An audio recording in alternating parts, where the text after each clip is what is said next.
तो hello friends, मैं आप सबका दोस्त हरीम सिंह परमार। तो आज की एक नई वीडियो के साथ मैं आ चुका हूँ आपके साथ में। तो आज की वीडियो में हम सब जानेंगे कि चैट जीपीटी बेस्ट है या जेमिनी बेस्ट है। जेमिनी बेस्ट क्यों है और चैट जीपीटी क्यों बेस्ट है। चैट जीपीटी के ऐसा कौन सा रूल्स है जो जेमिनी में नहीं है, या ऐसे जो जेमिनी में रूल है वो चैट जीपीटी में क्या नहीं है।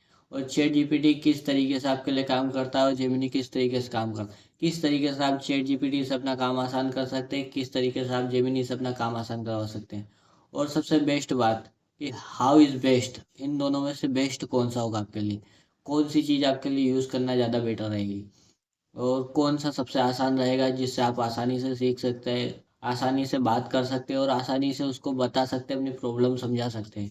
और वो आपको आसानी से ही आपके जवाब का आंसर दे। आप हिंदी में बात कर सकते हैं, कर्नाटक में बात कर सकते हैं, तमिल, जो कुछ भाषा आपको आती है उस भाषा में आपको जवाब दे सके। तो सबसे पहले मैं आपकी अपनी वीडियो स्टार्ट करता हूँ और अपनी वीडियो में बताता हूँ आपको कि किस तरीके से और कौन सी बेस्ट ऐप आपको यूज़ करनी चाहिए।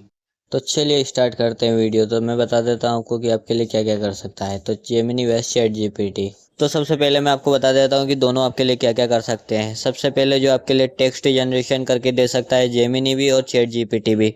उसके बाद में आपके लिए क्या कर सकते हैं, आपके लिए इमेज जनरेशन करके दे सकते हैं दोनों ही। फिर उसके बाद में टेक्स्ट टू वॉइस करके दे सकते हैं, वॉइस ओवर करके दे सकते हैं कोई सी भी चीज़ का। और फिर कोई सी भी इमेज है जो उसको एनालाइज करके आपको बता सकता है। दोनों ही ऐप आपके लिए ये काम कर सकती है। उसके बाद में जो है थर्ड पार्ट आता है, कोडिंग और राइटिंग करके दे सकता है जेमिनी आपके लिए। पीडीएफ एनालाइजेशन करके दे सकता है, दोनों ही ऐप आपके लिए पीडीएफ एनालाइजेशन कर सकती है। उसके बाद में वेब के लिए जो है वेब ब्राउजिंग करके दे सकते हैं, रियल टाइम पे क्या चल रहा है क्या नहीं चल रहा है उसके बारे में बता सकते हैं आपको दोनों ही ऐप। अब उसके बाद में लास्ट में आता है डाटा एनालाइजेशन। डाटा एनालाइजेशन करके भी दोनों ही ऐप आपको बता सकती है कि किस तरीके का डाटा है, क्या डाटा है और कहाँ पर और किस तरीके से आपको यूज़ होगा। हर एक डिटेल बता के देगी और आप हैंड राइटिंग में लिख कर बोलेंगे तो वो आपको उस तरीके से बताएगी। अब जो आता है सेकंड पार्ट आ जाता है अपना को, कि जेमिनी आपके लिए क्या क्या करके दे सकती है और चैट जीपीटी आपके लिए क्या क्या करके दे सकता है। तो पहले जान लेते हैं चैट जीपीटी क्या करता है, फिर जानते हैं जेमिनी आपके लिए कि क्या क्या करके दे सकता है। तो आपके लिए ये कर सकता है एडवांस कोड इंटरफेरेंस और पाइथन सैंडबॉक्स, इनके यूजेस करके आपको बता सकता है। इसके बाद में आता है सेकंड पार्ट जिसमें आता है कस्टम जीपीटी, जिसमें बहुत सारे पार्ट आपको मिल जाते हैं अलग अलग तरीके से जो आपको काम करके दे सकते हैं। फिर अपन जानते हैं थर्ड पार्ट के बारे में। फिर लास्ट में आता है इसका थर्ड पार्ट जिसमें आता है केनवा इंटरफेस, जिसमें केनवा इंटरफेस में आपको जैसे एकदम केनवा जैसा ही रोल मिलता है। उसमें आप बहुत सारी तरीके से चीज कर सकते हैं, इमेज को एडिट कर सकते हैं, उसको पीडीएफ में चेंज कर सकते हैं और बहुत सारे तरीके से यूज कर सकते हैं। तो जैसे कि आप सब समझ ही गए होंगे कि क्या क्या डिफरेंस है अभी तक कैन चैट जीपीटी में और जेमिनी में। तो चलिए अब जेमिनी के डिफरेंस हम जान लेते हैं कि किस तरीके से क्या है। तो उनको मैं बता देता हूँ आपको कि क्या क्या करके दिखा सकता है।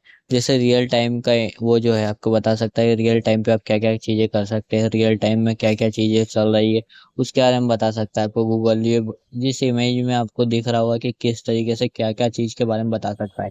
एक बार में हर एक चीज़ के बारे में बता सकता है आपको, हर एक डाटा बता सकता है आपको। फिर उसके बाद में बताएगा कि आपको जो यूट्यूब है उस पर किस तरीके से title tag description hashtag keywords क्या किस तरीके से वॉइस ओवर करना चाहिए, किस तरीके से कंटेंट को एनालाइज करना चाहिए, वो सब कुछ चीज़ बताएगी आपको और आपका डाटा एनालाइज करके बता सकता है। के बाद में आता है थर्ड पार्ट जिसमें आता है पर्सनल कॉन्टैक्ट एंड मेमोरी, जिसमें आपका पर्सनल डाटा जो है जो आप किस तरीके से बात करते हैं क्या है वो आपको एनालाइज करके रखता है।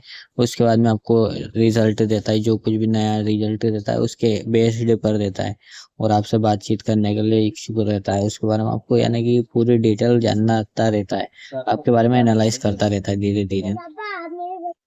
लास्ट बचता है गूगल वर्कशॉप इंटीग्रेशन, जिसमें जीमेल ड्राइवर डॉक्यूमेंट मैप्स आते हैं।